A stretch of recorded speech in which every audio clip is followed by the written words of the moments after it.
Hello students, मैं सेल पूजा सिंह और आज के इस लेक्चर में हम लोग डिज़ाइन ऑफ कॉलम का थर्ड न्यूमेरिकल सॉल्व करने वाले हैं। सो क्वेश्चन में हमें गिवन है design an RCC square column to carry an axial load of 1550 kilonewton. The size of column is restricted to 500 mm.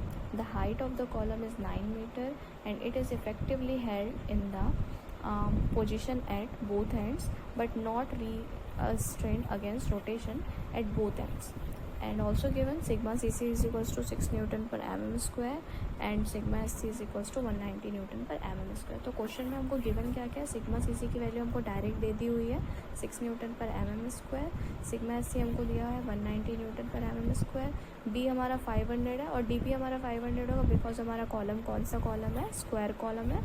तो इस केस में लेंथ विड्थ और डेप्थ जो होते हैं वो सिमिलर होते हैं। लोड हमको दिया है किलो न्यूटन में, उसको हमने न्यूटन में कन्वर्ट कर लिया है 1550 इंटू 10⁻³ न्यूटन।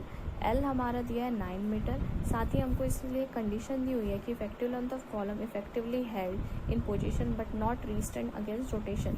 तो इस बारे में हमने अपने डिज़ाइन स्टेप में डिस्कस किया था। तो यहाँ पे क्या होगा, एल इफेक्टिव की वैल्यू क्या हो जाएगी 1.0 इंटू एल। तो हमारा एल कितना हो जा रहा है, यहाँ पे एल इफेक्टिव कितना हो जा रहा है 9 मीटर इक्वल टू 9000 mm में हमने इसको कन्वर्ट कर लिया।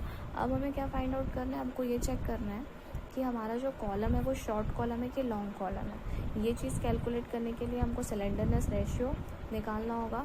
फिर स्लेंडरनेस रेशियो की जो वैल्यू होती है उसको हम कंपेयर करेंगे कि ये वैल्यू 12 से ग्रेटर देन है कि लेस देन है। अगर ये वैल्यू 12 से ग्रेटर देन होती है तो हम इसको लॉन्ग कॉलम कंसीडर करेंगे और फर्दर अगर ये वैल्यू हमारी 12 से लेस देन होती है तो हम इसको शॉर्ट कॉलम कंसीडर करके आगे के क्वेश्चन को सॉल्व करेंगे। तो यहाँ पे हमारा एल इफेक्टिव हमको क्वेश्चन में दिया हुआ है ऑलरेडी, उसकी वैल्यू है हमारी 9000 mm।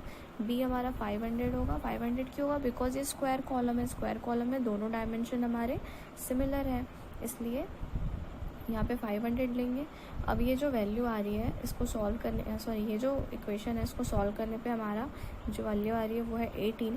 तो 18 हमारी क्या है 12 से बड़ी है। इट मीन्स ये कौन सा कॉलम है, लॉन्ग कॉलम है। अगर फर्दर हमारा जो कॉलम है स्क्वायर कॉलम नहीं होता या एल इफेक्टिव अपॉन बी की वैल्यू कुछ और होती और अगर वैल्यू 12 से कम आती तो यहाँ पे हम शॉर्ट कॉलम लेते और उस बेसिस पे आगे न्यूमेरिकल को सॉल्व करते। इस क्वेश्चन में एक चीज़ का आपको अच्छे से ध्यान रखना है कि सिग्मा सीसी की वैल्यू जो 6 न्यूटन पर mm स्क्वायर दी है, कई बार इसको वो कॉन्क्रीट के ग्रेड के बेसिस पे दे देता है। तो अगर कॉन्क्रीट का ग्रेड गिवन है तो हमको उसको क्या करना है 4 से डिवाइड करना है। 4 से डिवाइड करने के बाद जो भी वैल्यू आएगी वो हमारी क्या हो जाएगी, सिग्मा सीसी की वैल्यू हो जाएगी और उस बेसिस पे हम लोग आगे क्वेश्चन को सॉल्व करेंगे।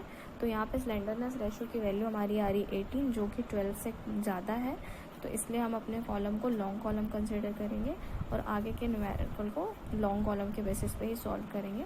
तो अब इसके बाद हमको क्या फाइंड आउट करना रहता है, इसके बाद हमको निकालना रहता है लॉन्गिट्यूडनल रेनफोर्समेंट। तो लॉन्गिट्यूडनल रेनफोर्समेंट जब हम कैलकुलेट करते हैं उसके लिए हम जो फॉर्मूला यूज़ करते हैं पी इज इक्वल्स टू क्या होता है हमारा CR into sigma CC into AC plus sigma SC into ASC। अब यहाँ पे CR क्या होता है, हमारा रिडक्शन फैक्टर होता है। तो CR निकालने के लिए जो फॉर्मूला यूज़ करते हैं वो हमारा होता है 1.25 minus L effective upon 48 into B, जहाँ पे बी हमको क्या रिप्रेजेंट कर रहा है, लीस्ट लैटरल डायमेंशन यहाँ पे रिप्रेजेंट कर रहा है। ये लीस्ट लैटरल डायमेंशन इसलिए ले रहे हैं बिकॉज हमारा कॉलम जो है वो स्क्वायर कॉलम है। अगर यहाँ पे हेलिक्स होता या सर्कुलर कॉलम होता तो यहाँ पे हम लोग डायमीटर ऑफ कोर यूज़ करते as a value of B.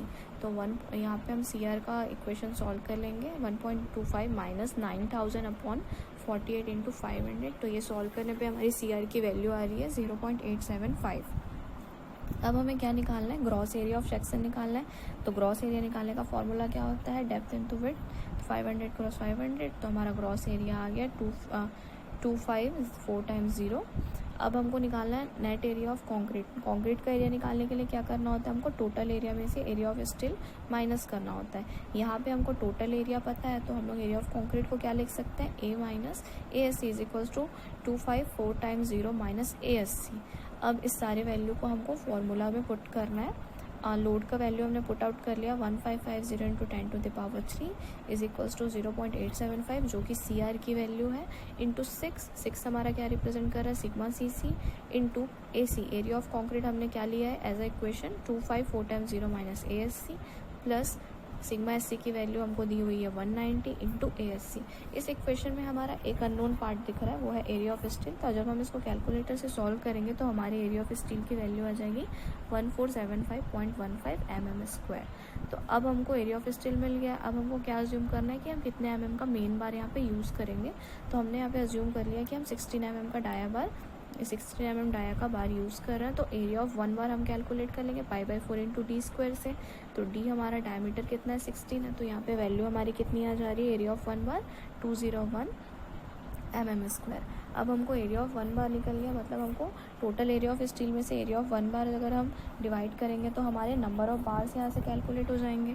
तो नंबर ऑफ बार रिक्वायर्ड के लिए हमको क्या करना पड़ेगा, total area divided by area of 1 बार। तो टोटल एरिया हमारा है 1475.15 अपॉन एरिया ऑफ 1 बार कितना है 201। तो ये वैल्यू इसको सॉल्व करने पे आ रहा है हमारा 7.3। तो हमने इसको अप्रॉक्सीमेटली कितना कंसिडर कर लिया 8, मतलब कि क्या दिया है यहाँ पे, यहाँ से क्या फाइंड आउट हो गया कि हम 16 mm के बार यूज़ कर रहे हैं। कितने नंबर ऑफ बार यूज़ कर रहे हैं, 8 नंबर ऑफ बार यहाँ पे हम यूज़ कर रहे हैं। लेकिन यहाँ पे जो प्रोवाइडिंग 16 mm डाया बार है वो ज़रूरी नहीं है कि आप हर क्वेश्चन में 60 mm ही अज्यूम करो। मेन बार के लिए आप 16, 14, 18, 20, 22 तक के mm के बार आप यूज़ कर सकते हो। उसी बेसिस पे आप एरिया ऑफ 1 बार कैलकुलेट करोगे और जो एरिया ऑफ 1 बार हमारा आ जाएगा उस बेसिस पे आप क्या निकालेंगे, यहाँ पे नंबर ऑफ बार रिक्वायर्ड यहाँ से पता चल जाएगा। जब भी हमारा लॉन्ग कॉलम होता है तो जब भी हम लोड का फॉर्मूला लिखते हैं तो वहाँ पे रिडक्शन कोफिशिएंट को ऐड करना बहुत ज़रूरी है। जनरली हमको से एग्ज़ाम्स टाइम पे वहीं पे मिस्टेक होती है, हम यहाँ पे CR ऐड करना भूल जाते हैं। तो इस चीज़ का आप लोग को ध्यान रखना है कि यहाँ पे रिडक्शन कोफिशिएंट को भी ऐड करना होता है। तो अब हमारे नंबर ऑफ बार निकल जाने के बाद हमको क्या निकालना है, number of design of lateral ties यहाँ पे निकालना है। तो इसके लिए 2 कंडीशंस होते हैं हमारे लेटरल टाइज के लिए। So the diameter of lateral ties should be more than या तो 6 mm या फिर 4 टाइम्स ऑफ मेन बार। तो 6 mm और सेकंड क्या है 1/4 इंटू 16 इज इक्वल टू 4। यहाँ पे हमको क्लियरली दिख रहा है कि हमारी जो ग्रेटर वैल्यू क्या है वो 6 mm, मतलब हम लोग 6 mm का लेटरल टाइज यहाँ पे क्या करेंगे, प्रोवाइड करेंगे। जैसा कि हमको फिगर में दिख रहा है यहाँ पे हम लोग 16 mm के 8 बार्स यूज़ किए हैं।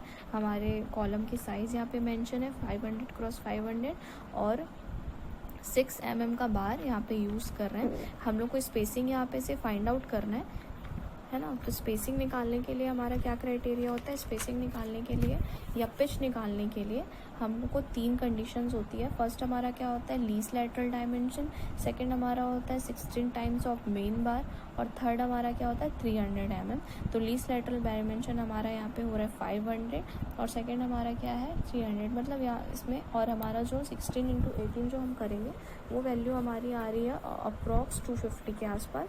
तो यहाँ पे हम लोग 6 mm का बार प्रोवाइड करेंगे 250 mm सेंटर टू सेंटर पे, जैसा कि हमने प्रीवियस इमेज में देखा है। तो यहाँ पे हम लोग लेटरल टाइज यूज़ कर रहे हैं, लेटरल टाइज हम लोग यूज़ कर रहे हैं 6 mm डायमीटर का और स्पेसिंग कितना दे रहे हैं 250 mm सेंटर टू सेंटर।